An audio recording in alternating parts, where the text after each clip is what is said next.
My mom hid my college acceptance letter, so I exposed her in front of the whole family. I, 18 female, still can't believe what happened this weekend. My entire family dynamic has imploded, and I'm sitting in my room wondering if I went too far. I always knew my mom, 46 female, had issues with me moving away for college, but I never imagined she would actually hide my acceptance letter from my dream school and lie to my face about it. Then at our big family gathering, when I confronted her with the evidence, everything just exploded. Now my dad isn't speaking to her, my grandparents are taking sides, and I'm caught in the middle of a family war I never wanted to start. For context, I've always been the responsible one in our family. My younger brother, 16 male, is the athletic star who gets all the attention, while I'm the quiet, studious one who's expected to just handle everything on my own. My mom has always been weirdly possessive of me, much more than my brother. She monitors my social media, questions me about every friend I have, and has made it clear since I started high school that she expected me to attend the local community college while living at home. But I had bigger dreams. Since sophomore year, I've been working my ass off to get into Westfield University, a really good school about 4 hours away from home. It has an amazing program for what I want to study, environmental science, and I've been laser focused on getting accepted. I maintained a 4.2 GPA, was president of 2 clubs, volunteered regularly, and even worked part-time to save up money.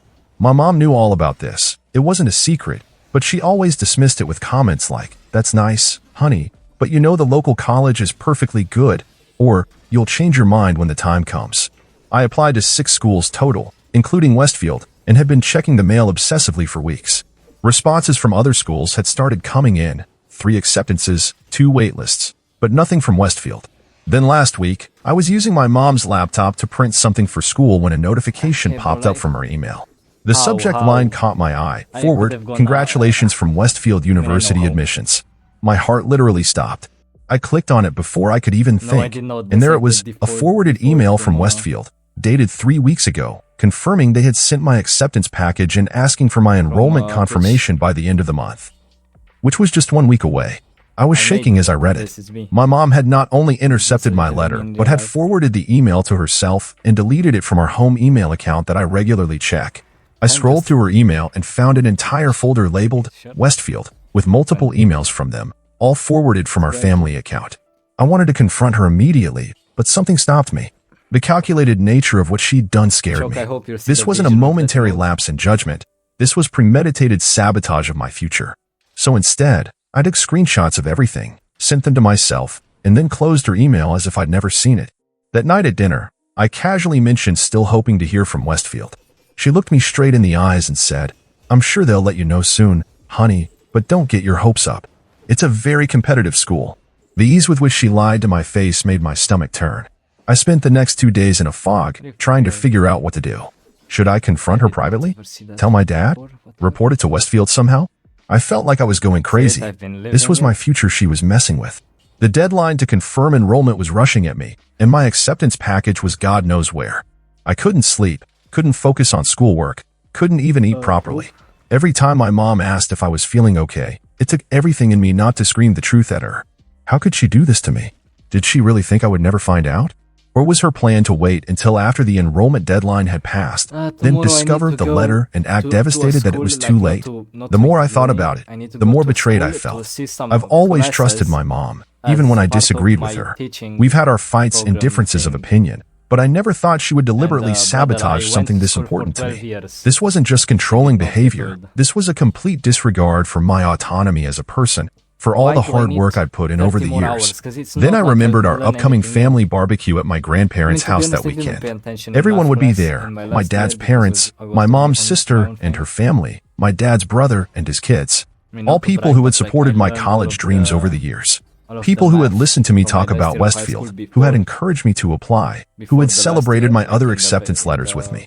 And suddenly, I knew what I had to do. At the barbecue, our family was spread across my grandparents' backyard. Aunts, uncles, and cousins mingled around the grill while my grandfather told his famous fishing stories for the 100th time. Under normal circumstances, I would have loved this gathering, the familiar chaos, the overlapping conversations, the sense of belonging. But today, my stomach was in knots. I'd barely slept the night before, rehearsing what I would say, imagining every possible outcome. My phone felt heavy in my pocket, the screenshots of my mom's betrayal like a ticking bomb waiting to explode our family's peace. Part of me still hesitated. Was I really going to do this? In front of everyone? But then I'd remember the casual way she'd lied to my face, how she was willing to derail my future without a second thought, and my resolve would harden again. The conversation naturally turned to college plans as we sat down to eat. My cousin had just committed to State University, and everyone was congratulating him. My uncle turned to me with a smile. How about you, kiddo? Any news from that fancy school you've been talking about? Before I could answer, my mom jumped in, putting her arm around me. We're still waiting to hear from Westfield, but we're not counting on it. The local college has a lovely environmental studies certificate. The way she said, "We're still waiting," made something in me snap. This collective, she used, as if we were partners in this process rather than her actively sabotaging me. I pulled out my phone, opened the screenshots, and handed it to my dad who was standing nearby. Actually, I got accepted to Westfield 3 weeks ago, but Mom hid the acceptance letter and deleted the emails from our family account. The silence that fell over our backyard was deafening. My dad's face went from confusion to shock to something I've never seen before, a cold, controlled fury. My mom's grip on my shoulder suddenly went slack. What is she talking about? My dad asked my mom, his voice terrifyingly quiet. My mom's face went white. I was going to tell her. I just wanted to make sure she was making the right choice, that's all. My grandfather, who had been standing nearby, took my phone and looked at the screenshots. These are dated from last month. Lisa, he said, using my mom's name instead of the affectionate sweetheart he usually calls her. You can't be serious, my aunt said, looking at the phone over my grandfather's shoulder. You hid her college acceptance letter? My mom's eyes darted around at the circle of shocked faces. You all don't understand, she said, her voice rising defensively. Westfield is so far away, and she's too young to be living on her own. I was protecting her. By lying to her, my dad's voice was still quiet, but there was an edge to it now that made everyone flinch. By hiding communications from a university? Do you realize what you've done? The deadline for enrollment is next week. My mom burst into tears, but they didn't move me the way they usually would. I just wanted more time. I was going to show her the letter. I just needed her to consider her options carefully. Options. I found my voice again. You've been pushing the local college for years. You never wanted me to have options. What followed was chaos. My mom fled inside the house, sobbing. My dad followed, his voice raised now. My brother stood frozen, looking lost. My aunts and uncles exchanged uncomfortable glances, while my cousins pretended to be fascinated by their phones. My aunt pulled me aside, her arm around my shoulders. Are you okay? She asked quietly. I wasn't sure how to answer. Relief at finally exposing the truth warred with the shock of the family explosion I just triggered. I don't know, I admit it. I didn't know what else to do. The enrollment deadline is next week, and she wasn't going to tell me. My dad emerged from the house, his face set in grim lines. Where's the acceptance package? He demanded, loud enough for my mom to hear from wherever she was hiding. A long pause. Then my mom's voice, small and defeated, in my closet, behind my winter sweaters. The party effectively ended after that. My mom's sister took her home, while my dad, brother, and I stayed behind to apologize to my grandparents for the drama. My grandmother hugged me tightly. You did what you had to do, she whispered in my ear. Don't you dare feel guilty about this. But I did feel guilty, not about exposing the truth, but about the public way I'd done it. As angry as I was, seeing my mom's humiliation didn't bring the satisfaction I'd expected. Just a hollow feeling and the certainty that our relationship would never be the same. Update 1, 2 days later. The first 48 hours after the barbecue were like living in a pressure cooker. Dad drove us home in complete silence, knuckles white on the steering wheel. Mom was already there when we arrived, eyes red and puffy, sitting small and defeated at the kitchen table. She tried to reach for my hand as I walked past, but I couldn't bring myself to take it. We'll deal with this tomorrow, Dad said in a clipped voice that left no room for argument. Everyone get some sleep. Sleep. Right. As if any of us could sleep after what had happened. That night, I lay awake staring at my ceiling, replaying the confrontation on an endless loop. The shock on everyone's faces. My mom's desperate tears. My dad's controlled fury. Had I gone nuclear when a private conversation might have worked? But then I'd remember how easily she lied to my face about the letter, and doubt would give way to righteous anger again. Round and round my thoughts went, until dawn filtered through my blinds. The next morning, Dad was up early, making calls from his home office. Mom moved through the house like a ghost, not quite meeting anyone's eyes. My brother retreated to his room, headphones firmly in place, clearly wanting no part of the family drama. The silence between us all was suffocating. Around noon, Dad knocked on my door. Get dressed, he said. We're going to get your acceptance package. The drive to the house was tense. Dad attempted small talk about the weather, about an upcoming movie release, transparently trying to normalize an abnormal situation. I answered in monosyllables, stomach churning with anticipation and dread. Mom was waiting for us in the living room, the Westfield package clutched against her chest like a shield. When she handed it to me, her fingers lingered on the envelope a moment too long, as if she still couldn't quite let go. "The enrollment form is still inside," she said softly. I didn't fill anything out or change anything. I took the package and checked. Everything was there, untouched. The validation of my achievement, the welcoming letters, the housing forms, the course registration information. All the excitement I should have felt weeks ago rushed through me, but it was tainted now by everything that had happened. Dad helped me fill everything out right there at the kitchen table, his reading glasses perched on the end of his nose as he double-checked every detail. Mom hovered in the doorway, watching silently. When we finished, Dad grabbed his keys again. "I'm taking this to FedEx myself. It'll be there tomorrow morning with a note explaining the situation." After he left, Mom approached me cautiously. "I know you must hate me right now," she began. "I don't hate you," I said, and it was true. What I felt was more complicated than hate. Disappointment, betrayal, confusion. "I just don't understand how you could do this. I was so scared of losing you," she whispered. "You've always been my rock, more than your brother, more than anyone. The thought of you so far away, starting a life without me." She trailed off, wiping at her eyes. "It's not an excuse. I know that now. I panicked. I wanted to comfort her. The instinct to ease her pain was so deeply ingrained, but I held back. This wasn't my burden to carry. "I need some time," I said finally, and retreated to my room. That evening, the admissions office from Westfield called. The woman was incredibly understanding, assuring me this wasn't the first time they dealt with parental interference. They would process my enrollment despite the deadline. Relief flooded through me. I hadn't lost my chance after all. When Dad came home, a weight seemed to have lifted from his shoulders. "It's done," he told me. "You're officially enrolled at Westfield for the fall semester." For the first time since the barbecue, I felt myself smile. Later that night, Dad and I sat on the back porch, watching fireflies appear in the gathering dusk. "I'm sorry I didn't see what was happening," he said quietly. "I should have been paying more attention." "It's not your fault," I assured him. "No, but it is my responsibility. You're my daughter. I should have protected you better." He looked at me, really looked at me, perhaps seeing me as an adult for the first time. "I'm proud of you for standing up for yourself." That took real courage.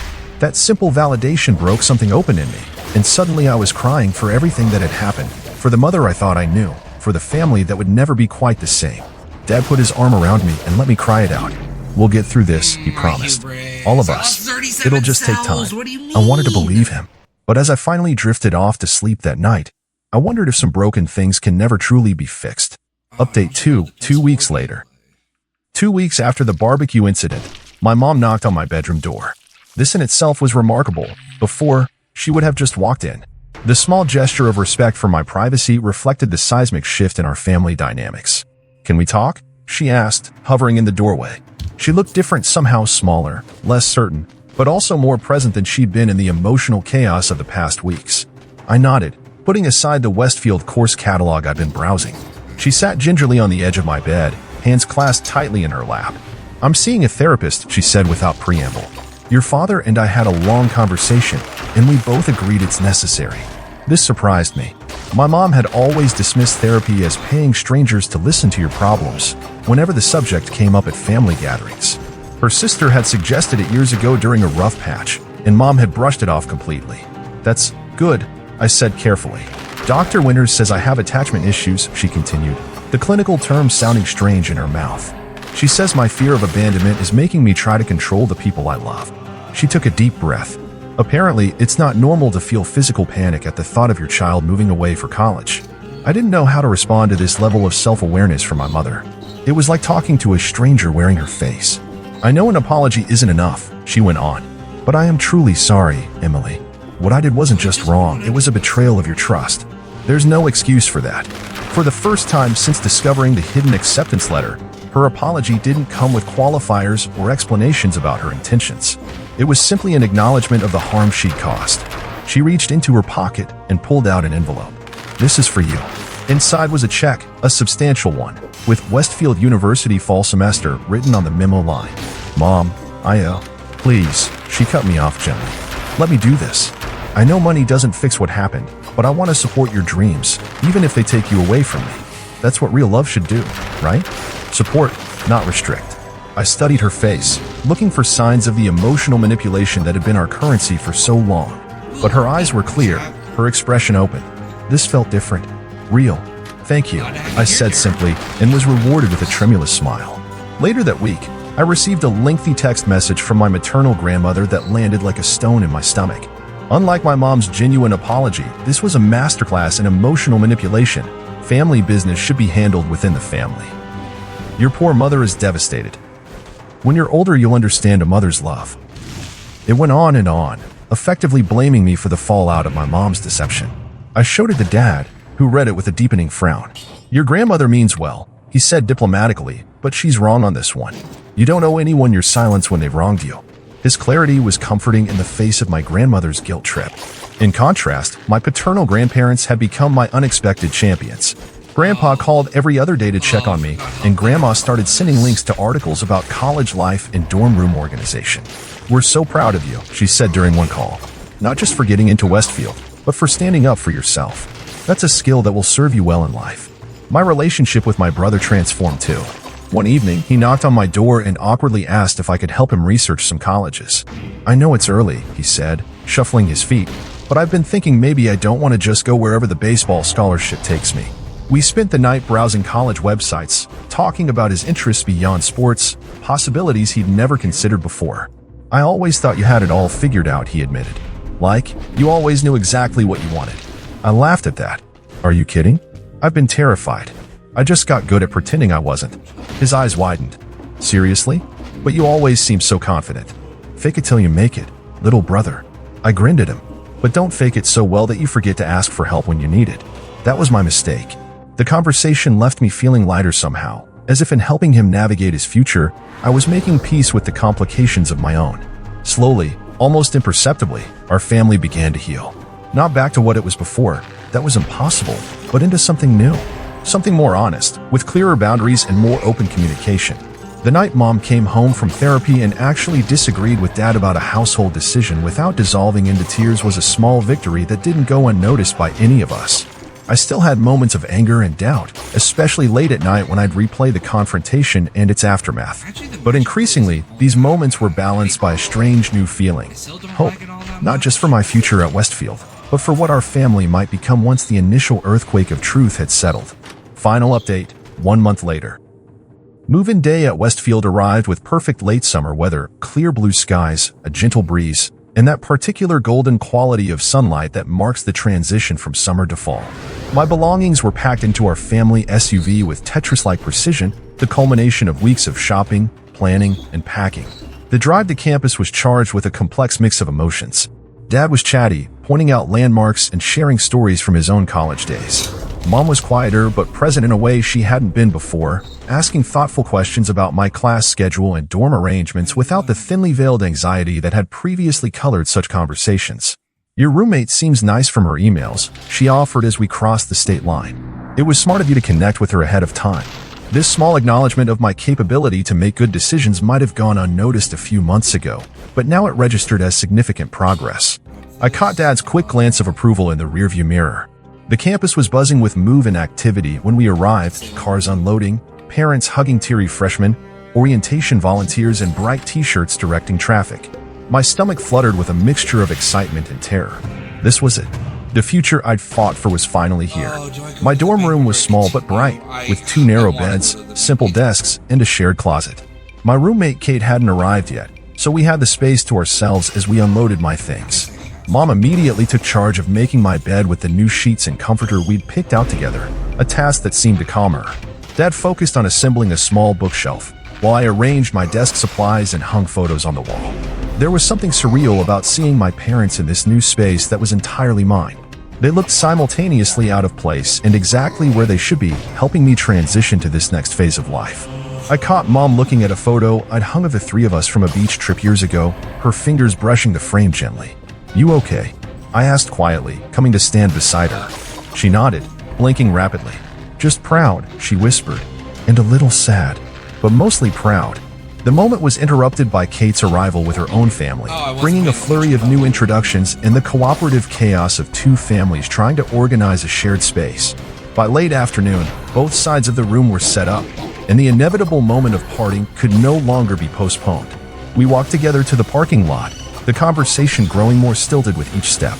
When we reached our car, Mom surprised me by pulling a small wrapped package from her purse. "Just a little something. Don't open it now," she said, pressing it into my hands. "Wait until tonight, when you're settled." Dad hugged me hard. "You've got this," he said firmly. "And if you don't, that's okay too. We're always here." Then it was Mom's turn. She wrapped her arms around me, and I felt her trembling slightly with suppressed emotion. "I'm so sorry for almost taking this away from you," she whispered, so quietly that only I could hear. "Thank you for fighting for it anyway." And then they were in the car, waving as they drove away, growing smaller until they turned a corner and disappeared from view. I stood in the parking lot, surrounded by other freshmen having similar moments of separation, feeling oddly weightless. The package from Mom felt heavy in my hands, but I respected her wishes and tucked it into my pocket for later. That evening, after orientation activities and an awkward first dinner with my new floor mates, I finally had a moment alone. Kate was at a mixer for pre-med students, and the dorm room felt eerily quiet after the day's commotion. I sat cross-legged on my new bed and carefully opened Mom's package. Inside was a journal, bound in soft leather, with my initials embossed on the cover. A note was tucked inside the front cover, written in Mom's familiar handwriting. "For all your new beginnings. I hope you'll share some of them with me, but I understand if you don't. I'm learning that love means letting go, not holding on too tight. I'm so proud of the woman you're becoming, braver than I ever was at your age. All my love, Mom." I traced my fingers over the words, feeling the slight indentations her pen had made in the paper. It was perhaps the most honest communication we'd ever had. Later, as I lay in my unfamiliar bed listening to Kate's steady breathing from across the room, I realized that the knot of anxiety I'd been carrying for months had finally begun to loosen. The future stretched before me, unknown but full of possibility. For the first time, I felt truly ready to step into it. 3 weeks into my first semester at Westfield, I'm finally finding my rhythm. The initial disorientation of navigating a new campus, absorbing syllabus after syllabus, and remembering countless names has given way to something resembling routine. My environmental science classes are challenging but fascinating. Kate and I have settled into a comfortable roommate relationship, not best friends, but respectful allies in the strange new world of college life. I've even joined the campus environmental action group and started volunteering at the university's greenhouse. Tonight, sitting at my desk while Kate is at a study group, I find myself reflecting on everything that's happened in the past few months. The fairy lights strung above my bed cast a warm glow over the room, creating a bubble of calm that invites introspection. The journal Mom gave me lies open before me, half-filled already with observations, anxieties, small victories, and lingering questions. Chief among those questions, did I do the right thing? Was publicly exposing my mom's deception at the family barbecue the right course of action? Sometimes I still wake up at night, replaying the shock and hurt on her face when everyone realized what she'd done. I wonder if I could have found a gentler way to address the situation, a private conversation that might have spared her the public humiliation. But then I remember the calculated way she intercepted those emails, created that hidden folder, looked me in the eye and lied. Would a private confrontation have been enough to break through that level of deception? Or would she have found a way to manipulate the situation, to gaslight me into doubting what I'd seen with my own eyes? Even now, with the clarity of distance, I'm not sure. What I do know is that the painful explosion that followed created space for real change in our family. Mom's therapy seems to be genuinely helping her. Our phone calls, while sometimes still awkward, have a new honesty to them that was missing before. She asks about my classes and actually listens to my answers instead of immediately steering the conversation toward reasons I should come home for the weekend. Last week, she even mentioned she's thinking about taking some community college classes herself, something she's talked about for years but never pursued. Dad calls every Sunday like clockwork, our conversations flowing more easily than they ever did in person. He's planning to visit campus next month for family weekend, and I'm genuinely looking forward to showing him around. My brother texts me random updates about his baseball games and college research, along with the occasional meme that makes me laugh out loud in the middle of the library. As for me, I'm discovering parts of myself that never had room to emerge at home. I'm more outgoing than I realized, more willing to take risks. Yesterday, I raised my hand in a lecture hall of 200 students to challenge a point the professor made about climate policy. My heart was pounding so hard I could barely hear my own voice, but I did it anyway. Last weekend, I went hiking with a group of students I barely knew and ended up stargazing on a mountain until 2 a.m., having conversations about life and philosophy and the future. I'm not the same person who discovered that hidden acceptance letter just a few months ago. That girl was afraid to upset the family balance, to assert her own needs if they conflicted with her mother's emotional comfort. She'd been conditioned to manage everyone else's feelings at the expense of her own. I don't think I'll ever be completely free of that tendency. Those patterns run deep, but I'm learning to recognize it when it happens, to pause and ask myself what I actually want rather than automatically accommodating others. The strangest realization has been that I can love my family deeply while also establishing boundaries with them. That maintaining my autonomy doesn't mean destroying our connection. That healthy relationships can bend and adapt to change without breaking. These seem like such obvious truths, but they've been revelations to me. Mom's note comes back to me often. I'm learning that love means letting go, not holding on too tight. Maybe that's the lesson for both of us, that real love creates space for growth rather than trying to contain and control. That the strongest connections are the ones that can stretch across distance, across disagreement, across change. I don't have all the answers yet. Some days I still feel like I'm playing at being an adult, waiting for someone to notice I don't know what I'm doing. I still get homesick sometimes, missing the familiar rhythms of my old life even as I embrace the excitement of the new. I still worry about Mom, about whether she's truly healing or just finding more subtle ways to manage her anxiety. But for the first time, I feel like I'm authoring my own story rather than playing a prescribed role in someone else's. The future stretches before me, uncertain but full of possibility. And whatever happens next, I know I have the strength to face it, because I already have. Was exposing my mom in front of the whole family the right thing to do? I'm still not sure. But it was my choice, made in a moment of desperate clarity, and I'm making peace with both the intention behind it and the consequences that followed.